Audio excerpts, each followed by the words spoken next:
মোসাদের সদর দপ্তরে ইরানের মিসাইল হামলায় নিরাপত্তা বিপর্যয়, জবাবে সর্বাত্মক যুদ্ধের হুমকি দিলেন ইসরায়েলি প্রধানমন্ত্রী বেঞ্জামিন নেতানিয়াহু।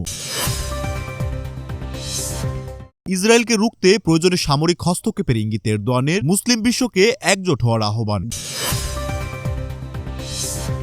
গাজায় অ্যানেস্থেশিয়া ছাড়াই শিশুদের অস্ত্রোপচার, চিকিৎসকদের উপর স্নাইপার হামলার তীব্র নিন্দা জাতিসংঘের। এবং সবশেষে জানিয়ে দেব, গাজায় হামলা না থামা পর্যন্ত ইসরায়েলের সাথে সম্পর্ক স্বাভাবিকরণ স্থগিত করল সৌদি আরব, চাপে রয়েছে ট্রাম্পের প্রশাসন। এতক্ষণ শুনছিলেন আজকের সংবাদের প্রধান শিরোনাম, এবার বিস্তারিত। তার আগে আপনারা যারা মনে করেন সকল মুসলিম দেশগুলো একত্রিত হয়ে ইসরায়েলের উপর চাপ প্রয়োগ করে ফিলিস্তিনকে স্বাধীন রাষ্ট্র হিসেবে ঘোষণা করা উচিত, তারা কমেন্ট বক্সে লিখুন ফিলিস্তিন জিন্দাবাদ।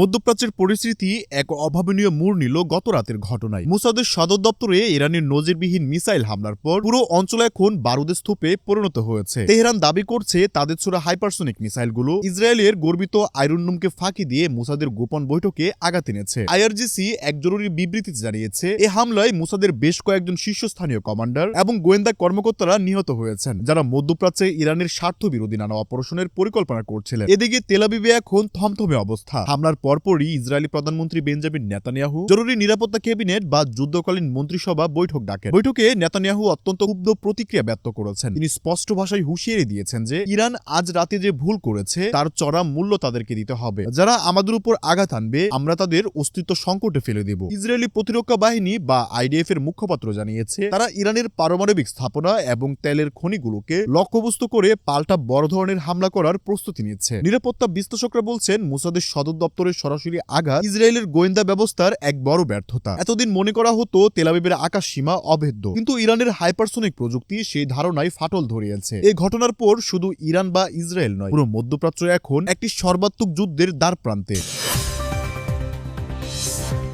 গাজায় চলমান ইসরায়েলের আগ্রাসনের বিরুদ্ধে এবার সরাসরি সামরিক হস্তক্ষেপের ইঙ্গিত দিলেন তুরস্কের প্রেসিডেন্ট রিসেপ তাইয়েপ এরদোয়ান। আঙ্কারায় ক্ষমতাসীন দলের এক বিশাল সমাবেশে বক্তব্য রাখার সময় এরদোয়ান বলেন, আমরা যেভাবে কারাবাখে প্রবেশ করেছি, যেভাবে লিবিয়াতে গিয়েছি, ইসরায়েলের ক্ষেত্রেও আমরা ঠিক একই কাজ করতে পারি। এরদোয়ানের এই বক্তব্য মধ্যপ্রাচ্যের রাজনীতিতে নতুন সমীকরণের জন্ম দিয়েছে। একটি ন্যাটো সদস্য দেশ হয়েও ইসরায়েলের বিরুদ্ধে সরাসরি সামরিক অভিযানের ইঙ্গিত নজিরবিহীন ঘটনা হিসেবে দেখছেন আন্তর্জাতিক সম্পর্ক বিশ্লেষকরা। এরদোয়ান তার বক্তব্যে মুসলিম বিশ্বের নেতাদের নিরাপত্তা নিয়ে কঠোর সমালোচনা করেছেন। তিনি বলেছেন, চোখের সামনে গাজার মা বোনেরা নিহত হচ্ছে, আর আমরা শুধু নিন্দা জানিয়েই দায়িত্ব শেষ করছি। এটা আর চলতে পারে না। তিনি অবিলম্বে মুসলিম দেশগুলোকে নিয়ে একটি যৌথ প্রতিরক্ষা জোট বাহিনী গঠনের আহ্বান জানিয়েছেন। তুরস্কের পররাষ্ট্র মন্ত্রণালয় থেকে একটি বিবৃতি দেওয়া হয়েছে, যেখানে বলা হয়েছে, যদি আন্তর্জাতিক সম্প্রদায় ইসরায়েলকে থামাতে ব্যর্থ হয় তবে তুরস্ক নিজের ঐতিহাসিক দায়িত্ব পালন করবে। তুরস্কের এই অবস্থানের পর ইসরায়েলি পররাষ্ট্রমন্ত্রী তীব্র প্রতিক্রিয়া জানিয়েছেন। তিনি বলেছেন, এরদোয়ান মধ্যপ্রাচ্যের স্থিতিশীলতা নষ্ট করার চেষ্টা করছেন এবং সাদ্দাম হুসাইনের মতো পরিস্থিতি বরণ করার ঝুঁকিতে আছেন। কিন্তু তুরস্কের রাস্তায় সাধারণ মানুষ এরদোয়ানের এই ঘোষণাকে স্বাগতম জানিয়ে বিশাল মিছিল বের করেছে। তারা অবিলম্বে গাজায় তুর্কি সেনা পাঠানোর দাবি জানাচ্ছে। রাজনৈতিক বিশ্লেষকরা মনে করছেন, তুরস্ক সরাসরি যুদ্ধ ঘোষণা না করলেও গাজার প্রতিরোধ যোদ্ধাদের কাছে উন্নত প্রযুক্তির ড্রোন এবং সামরিক সরঞ্জাম পাঠিয়ে ছায়াযুদ্ধের সূচনা করতে পারে, যা ইসরায়েলের জন্য বড় ধরনের মাথা ব্যথার কারণ হয়ে দাঁড়িয়েছে। আপনারা যারা তুরস্কের প্রেসিডেন্ট রিসেপ তাইয়েপ এরদোয়ানকে ভালোবাসেন তারা কমেন্ট বক্সে লিখুন আই লাভ এরদোয়ান।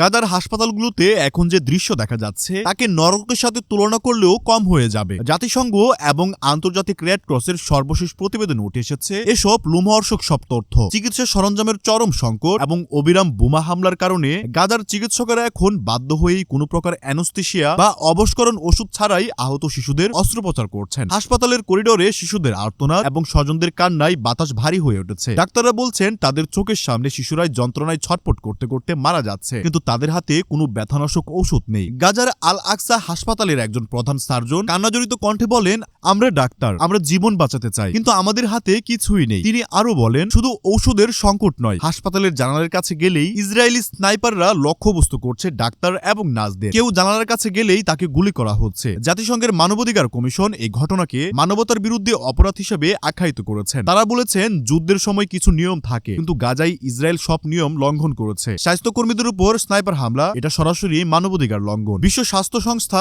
অবিলম্বে যুদ্ধবিরতির আহ্বান জানিয়ে বলেছেন, যদি আগামী 24 ঘন্টার মধ্যে জরুরি চিকিৎসা সরঞ্জাম পৌঁছানো না হয় তবে হাজার হাজার আহত মানুষ কেবল আক্রমণের কারণেই মারা যেতে পারে। কিন্তু ইসরায়েলি বাহিনী এখনো ত্রাণবাহী ট্রাকগুলোকে গাজার ভেতরে প্রবেশ করার অনুমতি দিচ্ছে না, যা পরিস্থিতিকে এক অবর্ণনীয় বিপর্যয়ের মুখে ঠেলে দিচ্ছে।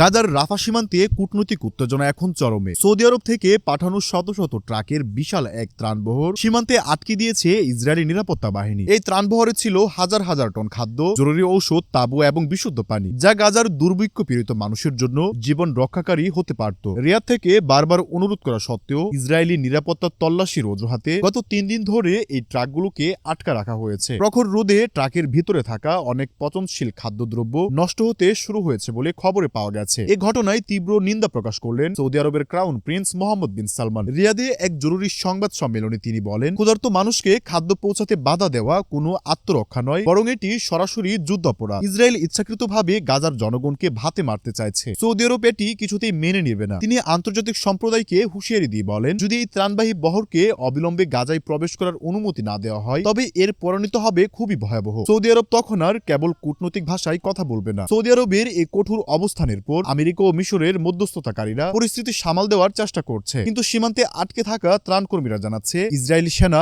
অত্যন্ত অসহযোগিতাপূর্ণ আচরণ করছে। এমনকি জাতিসংঘের পতাকাবাহী গাড়িগুলোকেও তারা চেক পয়েন্ট পার হতে দিচ্ছে না। সৌদি আরবের পাঠানো এই ত্রাণবহর ছিল যুদ্ধের শুরু থেকে এ পর্যন্ত পাঠানো সবচেয়ে বড় মানবিক সহায়তা। এটি আটকে যাওয়ায় গাজার ভেতরে খাদ্য সংকট এখন আরো তীব্র আকার ধারণ করেছে। মধ্যপ্রাচ্যের ভূ রাজনীতিতে বড় ধরনের ধাক্কা খেল আমেরিকার ট্রাম্প প্রশাসন। সৌদি আরব আনুষ্ঠানিকভাবে জানিয়ে দিয়েছে, গাজায় ইসরায়েলি আগ্রাসন বন্ধ না হওয়া পর্যন্ত এবং স্বাধীন ফিলিস্তিনি রাষ্ট্রের সুস্পষ্ট রূপরেখা না পাওয়া পর্যন্ত তারা ইসরায়েলের সাথে সম্পর্ক স্বাভাবিকরণের কোনো আলোচনায় বসবে না। রিয়াদ থেকে পাঠানো এক বার্তায় হোয়াইট হাউসকে স্পষ্টভাবে জানিয়ে দেওয়া হয়েছে যে বর্তমান পরিস্থিতিতে ইসরায়েলের সাথে কোনো ধরনের চুক্তি করা মুসলিম বিশ্বের সেন্টিমেন্ট বা অনুভূতির সাথে বিশ্বাসঘাতকতার সামিল। এই ঘোষণা ডোনাল্ড ট্রাম্পের মধ্যপ্রাচ্য নীতির জন্য একটি বড় পরাজয় হিসেবে দেখা হচ্ছে। ট্রাম্প প্রশাসন চেয়েছিল নির্বাচনের আগে সৌদি ইসরায়েল চুক্তি করে একটি বড় কূটনৈতিক বিজয় দেখাতে, কিন্তু সৌদি আরবের এই অনড় অবস্থান সে আশায় গুরু বালি দিয়েছে। সৌদি আরবের পররাষ্ট্রমন্ত্রী জানিয়েছেন, আমরা শান্তির পক্ষে, কিন্তু এই শান্তি হতে হবে ফিলিস্তিনিদের মর্যাদার এবং অধিকার নিশ্চিত করে। লাশের স্তূপের উপর দাঁড়িয়ে কোনো স্বাভাবিকরণের চুক্তি হতে পারে না। বিশ্লেষকরা মনে করছেন সৌদি আরবের এই সিদ্ধান্ত ইসরায়েলের প্রধানমন্ত্রী বেঞ্জামিন নেতানিয়াহুর জন্য একটি বড় কূটনৈতিক চাপ। তিনি আশা করেছিলেন আরব বিশ্বের সাথে সম্পর্ক উন্নয়নের মাধ্যমে তিনি গাজা যুদ্ধের ব্যর্থতা ঢাকতে পারবে, কিন্তু রিয়াদের দরজা বন্ধ হয়ে যাওয়ায় তিনি এখন